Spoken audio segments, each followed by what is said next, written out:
ധ്യാനപീഠചിന്തകൾ.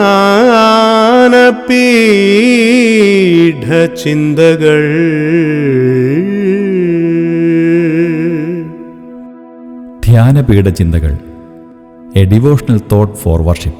നമ്മുടെ കർത്താവും രക്ഷിതാവുമായ യേശുക്രിസ്തുവിന്റെ അതിപരിശുദ്ധ നാമത്തിൽ എല്ലാ പ്രിയപ്പെട്ടവർക്കും ധ്യാനപീഠചിന്തയിലേക്ക് പ്രഭാതത്തിൽ സ്വാഗതം. ഈ മനോഹരമായ പ്രഭാതത്തിൽ നമ്മുടെ ധ്യാനത്തിന് ആധാരമായി എബ്രായർക്ക് എഴുതിയ ലേഖനം 1-ാം അധ്യായം 3-ാമത്തെ വചനം ഞാൻ വായിച്ച് കേൾപ്പിക്കുന്നു. Hebrews chapter 1 verse 3.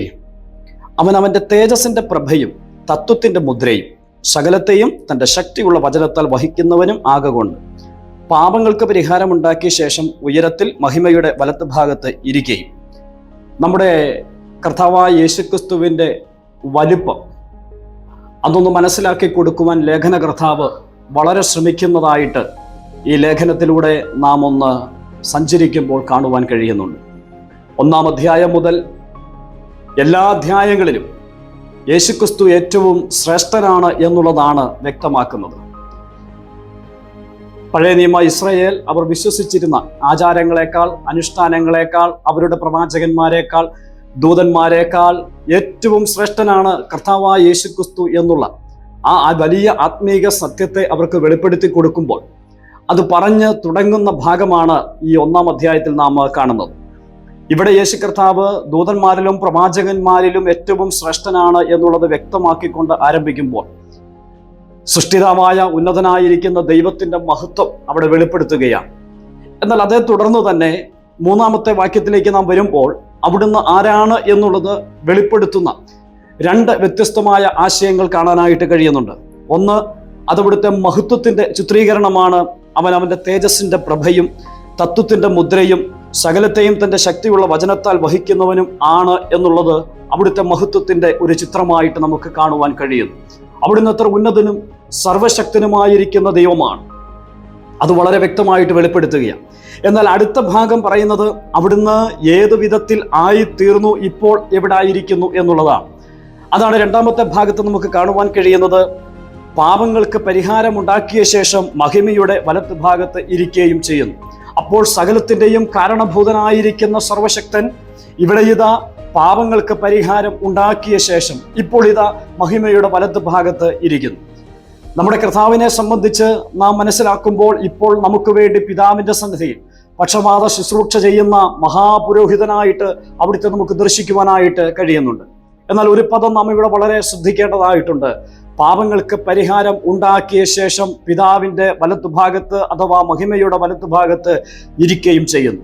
പഴയ നിയമത്തിൽ മഹാപുരോഹിതന്മാരും പുരോഹിതന്മാരും ഒക്കെയും ശുശ്രൂഷ ചെയ്യുമ്പോൾ സമാഗമന കൂടാരത്തിലെങ്ങും ഒരു ഇരിപ്പിടം നമുക്ക് കാണുവാനായിട്ട് കഴിയുന്നില്ല. അവർ നിത്യം ശുശ്രൂഷിച്ചുകൊണ്ടേ ഇരിക്കുകയാണ്. അവർ അർപ്പിച്ചു വന്നിരുന്ന യാഗങ്ങൾ മുഴുവൻ അവരുടെ പാപങ്ങളുടെ മോചനത്തിനു വേണ്ടി അവർ നടത്തുന്നതായിരുന്നു. ആ യാഗം കഴിക്കുന്ന ഒരിടത്ത് പോലും ഇവർക്കാർക്കും ഒരു വിശ്രമവേദി ഇല്ലായിരുന്നു, ഇരിക്കുവാനായിട്ട് ഒരു ഇരിപ്പിടവും ഇല്ലായിരുന്നു. എന്നാൽ ഇവിടെ നമ്മൾ നോക്കിക്കേ, തികച്ചും വളരെ വ്യത്യസ്തമായ ഒരു ആശയം കാണുവാനായിട്ട് കഴിയുന്നു. അതെന്താണ്? നമ്മുടെ വാഴ്ത്തപ്പെട്ട കർത്താവായ യേശുക്രിസ്തു അവിടുന്ന് മഹിമയുടെ വലത്ത് ഭാഗത്ത് ഇരിക്കുന്നു എന്നാണ് നാം കാണുന്നത്. അങ്ങനെ ഇരിക്കുവാനായിട്ട് ഇടയായിട്ട് തീരണമെങ്കിൽ തൻ്റെ ശുശ്രൂഷ നിർവഹിച്ചു എന്നാണ് അതിൻ്റെ അർത്ഥം. തൻ്റെ ശുശ്രൂഷ തികഞ്ഞത് കൊണ്ടാണല്ലോ അവിടുന്ന് ഇരിക്കുവാനിടയായിട്ട് തീർന്നത്. പഴയ നിയമത്തിൽ ഒരിടത്ത് പോലും ആരും ഇരിക്കാതിരിക്കുമ്പോൾ, ഒരു ഇരിപ്പിടം ഇല്ലാതെ ഇരിക്കുമ്പോൾ ഇവിടെ ഇതാ ഒരുവൻ ഇരിക്കുന്നതായിട്ട് നമുക്ക് കാണുവാൻ കഴിയുന്നുണ്ട്. അതിന്റെ കാരണം എന്താണ്? തൊട്ടുമുകളിൽ പറഞ്ഞിരിക്കുന്ന വാക്കാണ് പാപങ്ങൾക്ക് പരിഹാരം ഉണ്ടാക്കിയ ശേഷം എന്ന് നാം വായിക്കുന്നു. അപ്പോൾ പഴയ നിയമത്തിലുണ്ടായിരുന്ന യാഗങ്ങളും കർമ്മങ്ങളും ഒന്നും പാപങ്ങൾക്ക് ഒരു നാളും പരിഹാരം കൊടുക്കുവാൻ കഴിയാത്തതായിരുന്നു. അങ്ങനെ ഇരിക്കെ ആ കർമ്മം ചെയ്തു വന്നവർക്കൊന്നും വിശ്രമവുമില്ലാതെ ആയിരം യാഗങ്ങൾ പിന്നെയും പിന്നെയും അർപ്പിച്ചുകൊണ്ട് മുന്നോട്ട് പോവുകയാണ്. പാപങ്ങൾക്ക് പരിഹാരം ഉണ്ടാക്കി കൊടുക്കുവാൻ അതിനുകൊണ്ട് കഴിഞ്ഞില്ല.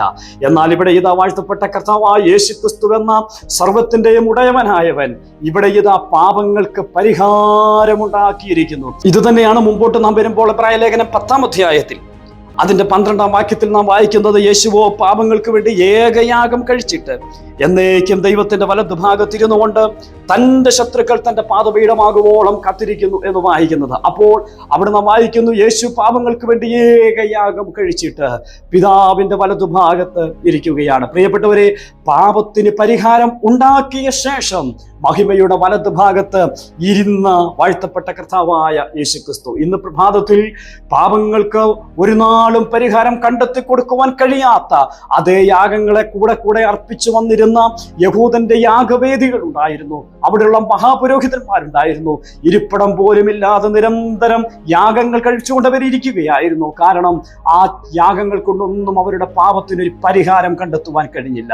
എന്നാൽ ഇവിടെ ഇതാ നമ്മുടെ വാഴ്ത്തപ്പെട്ട കർത്താവായ യേശുക്രിസ്തു എന്ന ഉന്നതനായിരിക്കുന്നവൻ നമുക്ക് പാപങ്ങൾക്ക് എന്നേക്കും പരിഹാരം ഉണ്ടാക്കിയിട്ട് അവിടെ പിതാവിന്റെ സന്നിധിയിൽ ഇരിക്കുവാൻ ഇടയായിട്ട് തീർന്നു. ഇന്ന് നാം ആരാധിക്കുന്ന നമ്മുടെ കർത്താവ് അവിടുന്ന് ഏറ്റവും ഉന്നതന, അത് അവിടുത്തെ മഹത്വത്തിന്റെ ചിത്രമാണ്. ആ മഹത്വവാനായിരിക്കുന്ന കർത്താവ് നമുക്ക് വേണ്ടി മണ്ണിലേക്ക് മനുഷ്യനായിട്ട് കടന്നു വന്ന് കാൽവരിയിലെ ക്രൂശിൽ നമ്മുടെ വേദനകളെ മുഴുവൻ ഏറ്റെടുത്തുകൊണ്ട് നമ്മുടെ പാപത്തിന് ശാശ്വതമായ പരിഹാരം ഉണ്ടാക്കി തന്നു.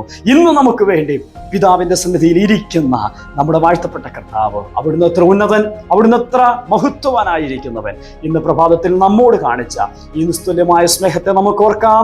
കീടങ്ങളായിരുന്ന നമ്മുടെ പാപത്തെ എന്നേക്കും പരിഹരിക്കുവാൻ സ്വന്തം രക്തം കൊണ്ട് ഒരിക്കലായിട്ട് ആ ശുശ്രൂഷ നിർവഹിച്ച് ഇന്ന് പിതാവിന്റെ മഹിമയുടെ വലത്ത് ഭാഗത്തിരിക്കുന്ന നമ്മുടെ കർത്താവിന് സർവ്വമഹത്വം അർപ്പിച്ച് പിതാവിനെ നമുക്ക് ആരാധിക്കാം. അവിടുത്തെ വിലയേറിയ നാമം മഹിമപ്പെടുമാറാകട്ടെ. ആമേൻ. വണങ്ങുന്നു ഞാൻ ദേവാ ഭയഭക്തിയിൽ, വാനവർ വാഴ്ത്തും ആരാധ്യനേ. വണങ്ങുന്നു ഞാൻ ദേവാ ഭയഭക്തിയിൽ, വാനവർ വാഴ്ത്തും ആരാധ്യനേ.